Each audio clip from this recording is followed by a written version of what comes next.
Yeah, that's. So we've talked about the environment.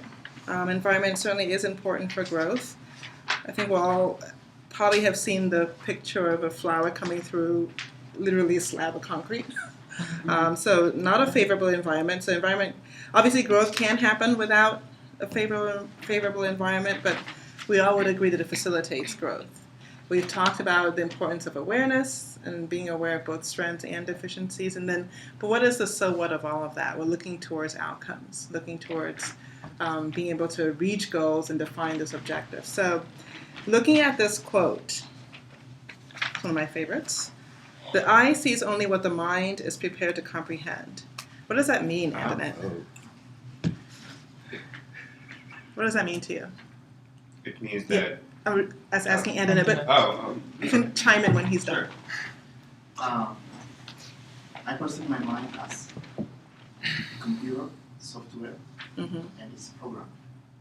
So if I just take the camera, then the camera sees where the process configures to really proceed. So it's from reason.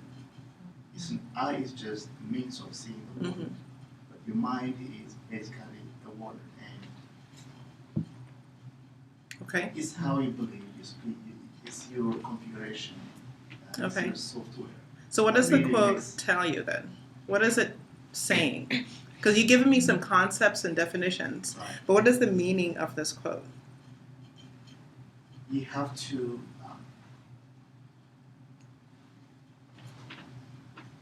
be prepared to, it depends on your comprehension, on your understanding, on your ability to see. Okay, yeah. I agree. If you are not prepared to comprehend what you are seeing or to ingest and process what you get from the outside world, then you have very limited vision. Okay. But if you are ready to get feedbacks and process that information and update whatever belief you have or consideration you have, then you are prepared to comprehend. Then your vision or your eye sees it based on that. So it's a long answer. No, I think you came to it, and Victor had it. Because then we'll. I'm going to make an analogy with the mind being a table, and the stuff that supports the table is pillars. Those pillars are beliefs, your personal experiences from your past, as well as what you hear from other people, their attitudes toward them. And many of us take that for granted, as we think that this is my personality, this is how I'm perceived, so I'm going to act accordingly. But we don't think about the fact that we can change those pillars to an extent. Yeah, make them. Okay. Well, I would like to interpret this in the words of Bill Gates. He said, "You are your own limits." In other words, your eyes can see as far as your mind can conceive. If you think big, you can achieve it. So the eyes cannot limit you. You can only see to a certain extent, but your mind can take you further than what your eyes can see. And I absolutely agree with that. Just a quick example, just because that happened in real time. Janani gave herself a 2.1. It didn't matter that I thought she was a 3. And so I didn't even mention it. Because all that matters is what Janani thinks. And I can think that she's a 3 or a 4 or a 5, but if she thinks she's a 2.1 from a 2, I could think she's very wrong, and I do, but it doesn't matter. It's all about where do you place yourself and what are your limits that you place yourself with respect to. Just I'll take a couple more comments and then we'll move on. I mean, I just put it really simply. You can't reach the stars without changing your mindset. That's very good. That's right. If you want to reach the stars, you have to change how you think. Right. So, Justin, what does this quote have to do with outcomes? Yes. I want to put this in the context of where this dialogue has been going. And that is that when something is so horrific that I don't feel safe, I cannot see reality. Right. And so if I'm a 4-year-old girl who is raped by my father, I cannot see what my father is doing. Right? if I am in an abusive relationship, I sometimes can't see that. And sometimes when the world is so bad that I can't see the light at the end of the tunnel, I can only see my mentor beating up on me. It doesn't occur to me that my mentor is trying to help me, because I'm no longer in a safe space, and so I can only see what my mind is processing. And if there's something my mind is not able to process, I can't see the truth anymore. Right. And that's another part of this. Mhm. You know, we don't like to think about the dark side, so to speak, of the truth. But that's the truth of things like this, which is that, and you know, I am so glad that I have been given a second chance. Because one mistake that anybody makes new to a job when they're unconscious is that you don't see things. You just know what you're sure is right. Yeah. And so your mind shows your eyes what it wants your eyes to see, and it's not the truth. So what does it have, so kind of bringing this concept of what we've discussed back to outcomes. What does this quote have to do with outcomes? Let me see. Well, there's some hypothesis, right? You may have some, let me see, some hypothesis about some, or some beliefs about some process, right? So you do all your tests, everything else, then you don't look beyond those beliefs, right? Even though, like, the data will say something else, but because your mind is fixed on the hypothesis, right? You don't look beyond and say, well, what might have gone wrong or something. So you just think that was Okay, fine. I agree that that's related. Yeah. I think it's more fundamental than that. Okay. I think it's about you'll be able to achieve whatever outcome that you expect. So if you expect a bad outcome, you're probably more likely, or you expect a suboptimal outcome, you're probably not going to achieve more than that in reality. Right, so it has to do with Very good. expected outcomes. It really has to do with where do you start about what's possible. And so I think so it's fundamentally about measurement. So I see because I've already understood that something is even possible. So the seeing part is the measurement, and to me the mind is what conceptualizes even the universe of what's possible, within which I'll measure a few things. And so outcomes really are, kind of coming back to the point that Victor had made, these pillars that we think are so set in stone. It's because of the frame of reference where we sit at that particular point. And so as the mind grows, what it sees grows. And so this whole idea of scientific discovery, and I love the word discovery because it's discovery. But I think we forget sometimes that it's discovery. We act and like it's okay to make mistakes. Right. You have to expect and Right. really be okay and expect to make mistakes. Right. Because sometimes the fear of making mistakes messes us up totally. So it's this process, and to me, the aspect of scientific discovery that sometimes I think we forget is that there are things that are just there, and our goal is to discover them. And the fact that we haven't seen it yet doesn't mean it's not there. It just means it hasn't been seen yet. And so just that whole concept of, is the mind even allowing something to be possible? And then we'll go ahead and discover. Ian, you had a point. I don't want to kind of pick up that. I think we've been quite inspirational in our interpretation of this, but there's a flip side to that, where anytime you're, let's say, delving deep into a project, trying to discover something, it's necessary to step back and look at your surrounding and gauge where you are, because sometimes if you do that, you might find yourself in a hole. And what's the first thing you should do when you find yourself in a hole? Stop digging. Right? So, it can take both ways. And then once you stop digging, you can realize how to get yourself out of that. Right. So I think understanding kind of the fundamental starting point of kind of outcomes, when we say kind of what do we want to see happen, depends a lot on where we stand. And 5 years later, I may want to see something else happen. Or, as a child, I had different sets of outcomes and goals. And as the mind matures, what it thinks is possible matures. So with respect to sort of outcomes, we always think about job-related outcomes, health-related outcomes, with relationships, what are the outcomes of interest? And then we think about kind of what do we need to do to be able to achieve those outcomes. So I want you to turn your attention to the second slide, and I will tell you at the end where these came from. So these are sort of skill sets for your future, and the way in which these skill sets were presented was that we want to train for the future. We don't want to train for right now. If you train for right now, guess what? You're behind the curve already. If you train for right now, you're behind the curve already. So you're training for 5, 10 years from now, what the world's going to look like 10 years from now. And it's a world in which it's smaller, it's more diverse, it's more people who don't look like you versus people who do look like you. And so you're training for that world and for success in that world.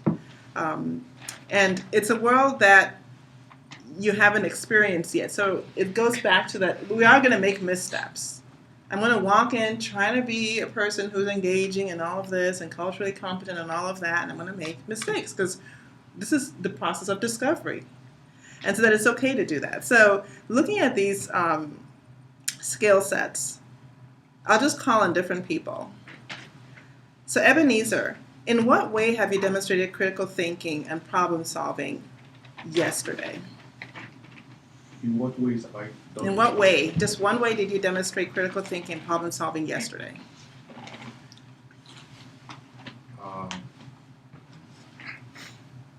By taking a step back and assessing. So one specific example that happened yesterday that illustrates critical thinking and or problem solving. And the reason why I said, I'm using this is the first example. And obviously, the more you hear, the better you get. I think, here's where she's going. So I thank Ebenezer for being brave enough. But the idea isn't about, am I a critical thinker and a problem solver? What have you done for me lately? Janet Jackson. That's the example, and then you have to come up with a better one. You send me an email message saying, is this okay to send out? 3 hours go by and I've been in meetings, and you make the decision to send it out because you realize that if it's wrong, that's a problem, but that is a lower risk than not sending it out when it had to go out. Perfect. That's critical thinking. Yep. So it's about risk. Very good. It's a simple example, but that happened yesterday? It happened this week. Well, so this is what we're talking about. It's something that's small, but that important. That's critical thinking, and that's problem solving. That's very good. That's a very good example. Because I'm sure this has happened all the time. I've seen this happen with Candace, where she sent an email, I didn't see it, and then she ended up just deciding what to do and did it. Right. I've seen it happen with Janani, where she did the same thing. She hadn't heard from me, and she said, I'm just going to take a step. It's a risk. But you have to feel comfortable taking risks.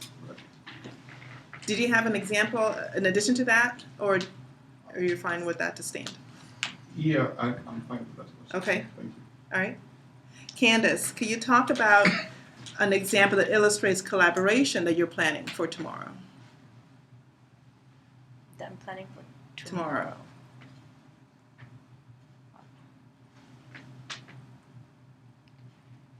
So these are skill sets that we need to be able to think about how to develop these skills and have them be part of who we are. In other words, that we're oozing them from our veins. It's not sort of, oh, today I'm all dressed up. I'm going to talk about we're getting into character. It just needs to be part of who we are. Okay. Oh, okay. I thought of something. I was just talking to Janani about how I'm giving a lecture on Monday on decision analysis, and there are some topics which I'm not as comfortable talking about, but I realized that Janani has a lot of experience, hands-on experience doing the analysis of cost data. So I was thinking of working with Janani to help make the presentation better by getting her spin on it based on her hands-on experience. And I think that would improve when I deliver the lecture. Okay, Yeah. That's good. Thank you. Very, very And that's an example of collaborating, and that's immediate. So do you see kind of that there is this issue of it's not enough to sort of put on the outfit and sort of have all these things in your back pocket ready to talk about them in an interview. You're not going to do a good job in that interview discussing these if you're not embodying these before the interview. Because everyone can tell when you're not authentic. I mean, I actually favored Abdullah's example of asking a stranger because I think they'll be more honest. And I think as human beings, we all know when someone's authentic. I can watch TV and I know when someone's lying. Strangers are kids. Right. Never lie. They'll tell you. Right. Yeah. So my husband's, of course, this season glued to NFL Network. So one of his favorite commentators, Shannon Sharp, who's a former tight end for the Broncos. I only know these things through osmosis. And he said that there are only 3 people who are going to tell you the truth. Babies, Yes. drunks, and now I'm forgetting the third person. But we're just so funny that it is people who are just, who don't care what you think about them.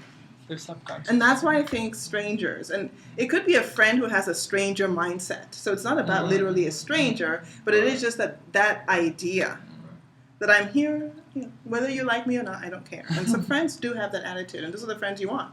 People who are going to be honest with you. So we're moving on to the third topic, agility and adaptability. Cal, how have you demonstrated agility and adaptability in a project that you led? I don't know, this is a good example.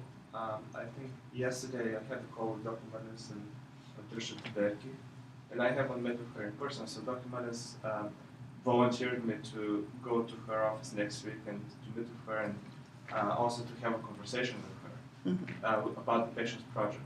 And I feel very unprepared, but I kind of adapted to this challenge by asking for specifics from him and drafting an email and also running it by him to make sure that that's what he has in mind. Is this a good example? We'll find out next week. It's an evolving measurement. It's So good. while I joke about that, though, that's the other part of it. That we're all giving the nice examples of the growth experience of, Janani sending out the email because you didn't respond to it. But let's be real clear. When the email message went out with 5 typos, don't think that that's not going to come back to you, right? So it is also though it is also though about that accountability that comes back. Oh yes. And that if I get a call from Pat saying she wants off the project next Thursday, that's not okay, right? So we're sitting here all saying, oh, we want to create this safe environment and it's okay to make mistakes, but there are mistakes and then there are mistakes, right? And we want to make sure that when you're given a task, it's okay not to be a 10 on the first shot, but that you don't also just get to say, oh, well, it was my first time doing it. That there are some mistakes that are just kind of unforgivable, and that's the hard part of a safe environment is that it's safe, but safe doesn't mean that anything goes. No, by any means. Right. Right. I have confidence in you, or I would not be saying that. If I could say something to the order that Dr. Mullins. But as a team, I think you all need to develop a protocol. You're going to have a list of protocols anyway. But it has to be a protocol for when you're writing emails and things have to go out. There has to be a new protocol. Because what happens is that you just read over it and just send it out. Before I send it to Joe, I need to take out time to read it. And to read it through to make sure that it makes sense. It is nothing worse than constantly reading bad material from somebody where you have to figure it out when all you had to do was to take a moment and read it over 3 times, read it back. That's my little protocol. I have to read it backwards. But these kind of little protocols, everybody has to be committed to better writing. I am not a writer, and I wrote a book. But you have to make sure you read things before you send them out and make it a protocol. I think one of the things that I feel like we've done well in this environment is allow the students to see research in development, not even research in practice, because it's nice when you get the grant. Okay, everyone come, here are the aims, who's going to work on what. But kind of bring them in while we're kind of shopping ideas around, talking to people. Some ideas go belly up and others actually have some legs and move on. We copy students and emails to sponsors so they see how it's worded. And sometimes I think they get tired of us saying, send it to me first, I can see it before it goes out. But after a while, you feel comfortable saying, you can send it out, I don't need to see it first. But it's still high stakes. In other words, if there is the typo and there is the they're gonna get calls that that was not cool. Yeah. So it's kind of allowing the freedom, but giving the at least helping the with the training so that freedom is earned. All right, so there's next one, initiative and entrepreneurial spirit. This is something I'm sure you can relate to, Joe, with the MBA background and innovation.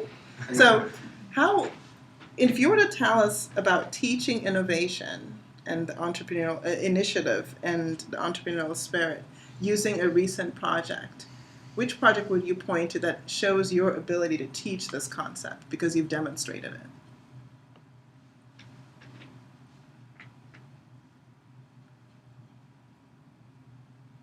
That's Are you sure? my perception is that I don't. Like that's. I can think of a couple of projects you're involved in. I mean, I don't even know you, and I can think of a I couple. can think of a couple of projects. Come on, who's the president of? I can think of a couple of things. I saw you email. GSA. Joe, I don't. what I just project? go, again, I guess I don't see in myself terms of So let me say this, so that you get it. We were writing a proposal this past summer, it's going back a while. Anjanette did a great job. With all due respect to Anjanette, I don't think if he hadn't talked to you, and you taught him what this crazy new thing was called PCOR, that he could have done his part of the project. I assume you agree with what I just said. But I guess I don't see that as I think that is something you're That's, supposed to do as part of it. but that's what we're That's asking, But if you teaching. didn't understand it, that figure, it ended up with Abdullah's help, I'm not taking anything away from Abdullah, but that basically Anjanette took this one on and ran with it. That ended up being the thing in that proposal that stood out. Now, we all know that when Anjanette arrived here, he had no idea what we were talking about. We all, behind your back, wondered if he was ready for coming into this crazy group of carnival, acrobats. And he needed to get that from you in order to be able to produce that one figure that we all remember, right? That's the ability to teach, especially when we had a couple of days, not a couple of years to do that. And you took the initiative to, in the time, to explain that to me. And so I think part of it too is that as we're listening to all of this, it's helpful. You have your advisors here; they can help remind you of who you are. We're not always going to be here or be interested in helping you, remind you of who you are. It's not You going to have always to be become convenient. your own champion. Yeah, Yes. bravo. And if you don't become your own champion, we failed. Because I'm interested in people who can stand on their own 2 feet. Because the people coming behind you, I'm hoping that you're mentors for them. We can't everyone stays and doesn't leave the home, as it were. It's up and out, up and out, up and out. So the idea is listen, but imbibe it so that you're saying it next time and it comes out readily. Here's how I've been able to teach. Here's how I've been able to demonstrate. Here's what I've done recently. It should be up front and center in your memory. So you're ready with that answer. We'll go to the last one. Curiosity and imagination. All I can think of is Curious George. PBS Kids. Abdullah, what have you done within the context of designing a study that showed curiosity and imagination? I can think of an example. Currently, we're working on a project and we're developing abstracts. And the questions behind both abstracts were very clear. However, when answering a question, obviously in any research, when you look at the data, you have more curious questions, like why is this happening? Why is this going into the opposite direction? And then you start doing more analysis to understand why is this going this direction as opposed to the other direction, for example. And it's happening right now, for example, with 2 abstracts that we are planning to submit. Okay, so let me stop you, because I feel like if I don't have the answer within 5 or 6 words, how many of you were still waiting for the answer? I mean, you knew he was going there. Yes. No, I mean, do you want me to give the exact example? Right, so how have you showed curiosity and imagination? We don't need the context so much as just what did you do the illustrated curiosity and imagination, designing a research study. If you feel that you are a curious person, it'll be kind of at the tip. You say, oh yeah, 'cause I know I'm curious. I know I'm always thinking about what's new, what can I do? Go to your dissertation. Yeah. Okay. For my dissertation, I've been curious beyond the questions that has been in the actual dissertation to learn more. I was interviewing payers to understand certain concepts, and as newer concepts arose, I wanted to understand even more about them because that's the nature of qualitative research. That you want to learn more. And in terms of imagination, I started looking at different ways to present this type of information, and rather than not finding one way, now I have a couple of ways that are competing for being presented. I agree with that. Yeah. And so what I'm thinking is that, what we should take away from this is that when I see words like this, I should be able to think about me in these words. Because you had a while, and I came to you at the end, and it didn't jump out. So that means you hadn't seen yourself in curiosity and imagination. You probably had seen yourself in analytical thinking, so I skipped that for this bunch. I didn't want to talk about that, because everyone can talk to me about analytical thinking. But you have to be able to see yourself in each of these skill sets. Where do you think these skill sets came from? I didn't make them up. They're not mine. It's the criteria for job interviews, for example. Okay. Justin, what do you think? Job market search. It's very, Joe? They almost feel like they came from our reviews. Like, Okay. Janani? That's what I thought. Look from a review, from an evaluation. Okay. Cal? I don't know, but curiosity, imagination, agility, and adaptability doesn't seem like it may be coming from a job performance related to you. Seems like So what is it coming from? Yeah, okay. Ebenezer? imagination. Not mine. Go ahead. This looked to me more like the ingredients to be an effective leader or to function as part of a team. So Okay. that's what. Okay. You know the answer. If you were looking at body language and you did like this, we all know the answer. I don't know about the exact answer, but I think it's all the ingredients to be an effective researcher. Okay. Is what it looks like to me. Okay. Andernet? Maybe from Marvin. Victor? To me, this looks like from a book of Anthony Robbins, who is one of the motivational. Yeah. Okay. I thought you knew Oh, that. no. Candace? It sounds like a job description, the qualities they're looking for in a candidate. Okay.